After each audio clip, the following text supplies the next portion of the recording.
Revenons sur la question de l'Exode.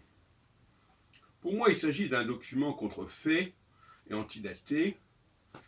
Et en fait, ce qu'il faut comprendre, c'est que quand on produit un document antidaté, on fait du plagiat. Parce qu'on va recycler d'autres documents qui existent pour donner une substance à sa contrefaçon. Par exemple, les protocoles de siège de Sion, on sait qu'ils ont été fabriqués à partir d'une récupération des dialogues de Maurice Joly parus du temps de Napoléon III sous le Second Empire. Alors, on voit des gens comme Roger Sabat et son école qui disent, voyez-vous, les Hébreux sont les Égyptiens, etc. etc. C'est une erreur de raisonnement.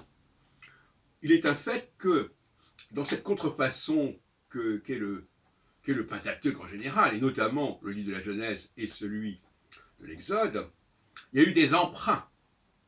Il y a eu des emprunts, et alors on peut effectivement lister ces emprunts et montrer que dans certains cas, effectivement, c'est à l'Égypte qu'on a emprunté.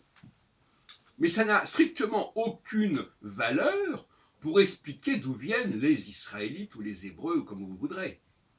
C'est simplement une fabrication. Quelqu'un qui veut écrire un roman concernant l'Égypte, il va se renseigner, il va reprendre des éléments qu'il va intégrer dans son propos.